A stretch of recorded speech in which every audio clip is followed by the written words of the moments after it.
Oke, kita lanjutkan lagi materi selanjutnya. Sekarang kita akan bahas tentang pola dan suku-suku barisan bilangan.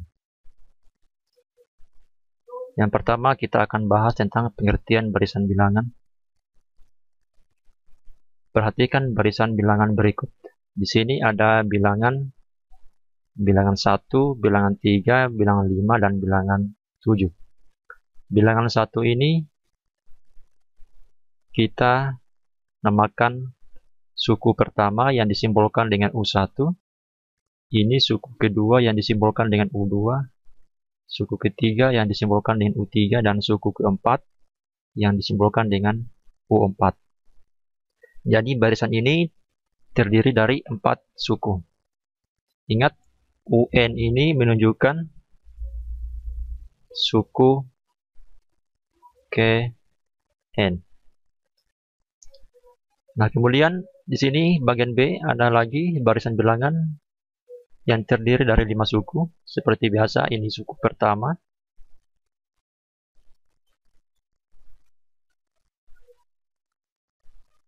Dan ini suku kedua, suku ketiga, suku keempat, dan suku kelima. Dan ini memiliki 5 suku. Untuk bagian C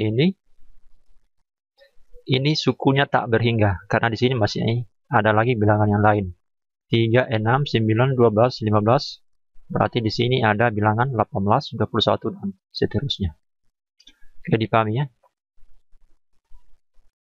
Oke, sekarang kita lanjut lagi. Beberapa contoh aturan barisan bilangan. Yang pertama ini adalah barisan dengan aturan ditambah. Nah, di sini terbagi menjadi 3, yaitu barisan bertingkat 1, barisan bertingkat 2, dan barisan bertingkat 3. Seperti apa itu barisan bertingkat 1, seperti apa barisan bertingkat 2, dan seperti apa barisan bertingkat 3. Ini ada bilangan 1, perhatikan barisannya, bilangan 1, bilangan 3, bilangan 5, bilangan 7, dan bilangan 9, dan seterusnya. Dari bilangan 1 ke bilangan 3 ditambah 2, 3 ke 5 ditambah 2, 5 ke 7 ditambah 2, 7 ke 9 ditambah 2. Semua ditambah 2, sama ya, tambah 2, tambah 2, tambah 2. Nah, inilah yang dinamakan barisan bertingkat 1. Nah, apa bedanya dengan barisan bertingkat 2? Perhatikan, ada bilangan 0, 1, 3, 6, dan 10. Dari suku pertama ke suku kedua ditambah 1. Dari suku kedua ke suku ketiga, ke suku ketiga ditambah 2. Dari suku ketiga ke suku keempat ditambah 3. Kemudian dari suku keempat ke suku 5 ditambah 4. Penambahnya berbeda ya. Ini tambah 1, tambah 2, tambah 3, tambah 4. Ini tadi penambahnya tetap. Tambah 2, tambah 2, tambah 2, tambah 2. Ini berbeda. Nah, perhatikan lagi. Dari penambah 1 ke penambah 2. Selisihnya berapa? Ini tambah 1. Ini tambah 1 juga. Ini tambah 1. Ternyata setiap penambahannya kalau kita lagi teruskan ke bawah, selisihnya tambah 1, tambah 1, tambah 1. Sudah tetap sekarang seperti di atas.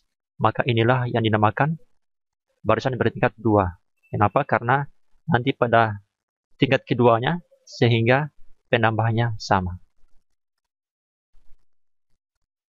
Nah, sekarang perhatikan barisan bertingkat 3. Ada barisan 0, 1, 3, 8, 18, 35.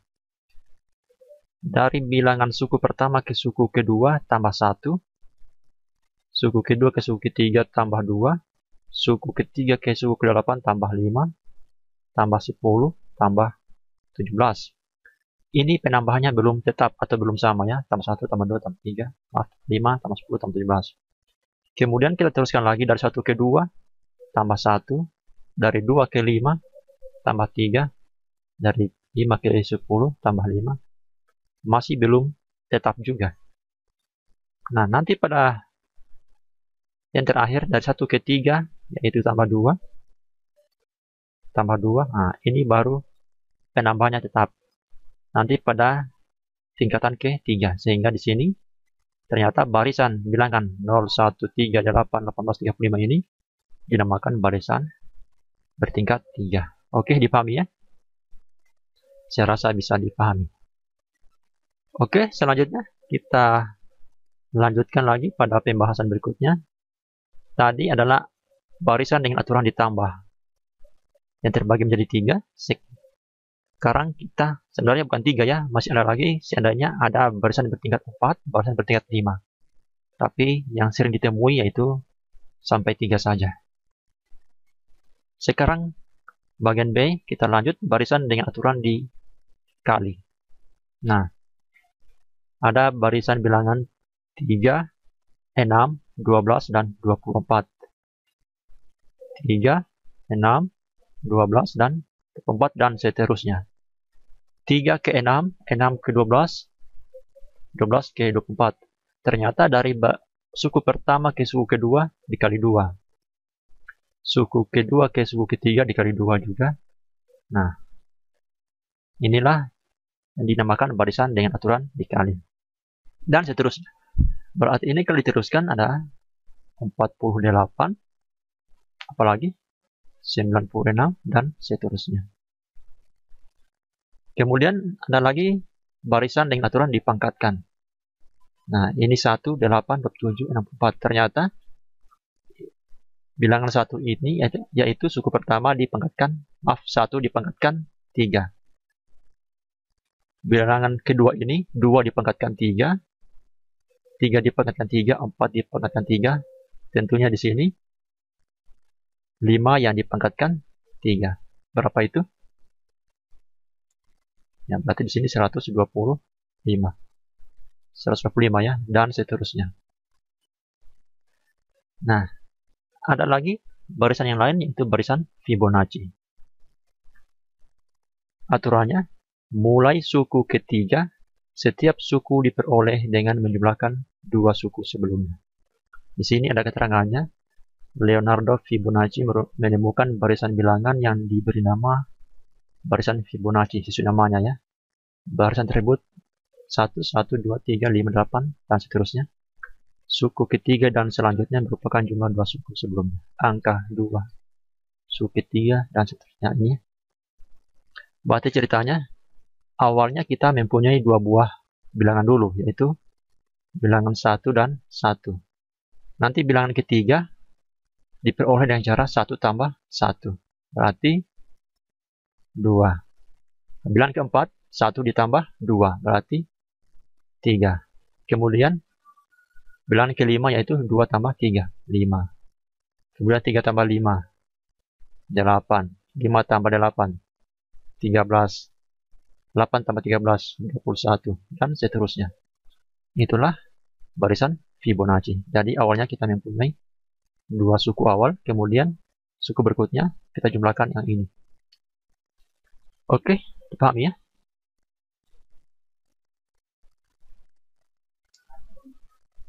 Oke, sekarang materi berikutnya yaitu rumus suku Kn dari barisan bilangan. Dari sebuah bilangan yang diberikan, dari sebuah barisan yang diberikan, kita diminta untuk menentukan rumus sukunya. Misalnya seperti ini, barisannya 2, 4, 8, 6. Kalau saya tanyakan suku ke-100-nya berapa? Tentunya kita tidak akan daftarkan sampai 100 buah bilangan, karena itu akan memakan waktu yang banyak. Sehingga di sini dibutuhkan rumus suku Kn-nya. Sehingga pada saat kita diminta untuk menentukan rumus suku Kn-nya apa, sehingga pada saat diminta suku 100, tinggal N-nya yang diganti dengan 100. Perhatikan ini suku pertamanya 1, suku keduanya yaitu 4, suku ketiganya yaitu 8, suku keempatnya itu 16. Perhatikan U1-nya 2. 2 ini bisa saya tuliskan menjadi 2 pangkat 1. Suku keduanya 4.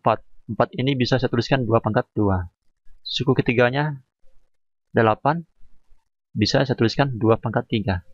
Suku keempat yaitu 16. Bisa saya tuliskan 2 pangkat 4. Dan seterusnya. Berarti kalau dan seterusnya ya. Berarti kalau suku ke N itu UN, yaitu 2 pangkat N. Nah, dari pola yang ada, kita bisa tentukan rumus suku ke N-nya. Sehingga kalau saya tanyakan suku ke 100, berarti tinggal saja ganti N-nya dengan 100, U100, yaitu 2 pangkat 100. Ya, begini saja sudah benarnya. Kalau mau teruskan 2 diperkalikan sebanyak 100, tidak apa-apa, silakan dicari. Berarti kalau saya tanyakan suku ke 7 misalnya, U7, berarti 2 pangkat 7. Kenapa? Karena berdasarkan rumus ini. U7, UN sama dengan 2 pangkat N. 2 pangkat 7 itu berapa? Ini bisa dicari sedikitnya. 2 pangkat 4 kan 16. 2 pangkat 5. 2 pangkat 5 yaitu 32. 2 pangkat 6. 64. 2 pangkat 7, 128.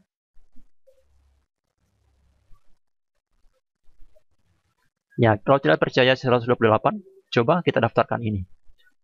Setelah 16 apa? 32.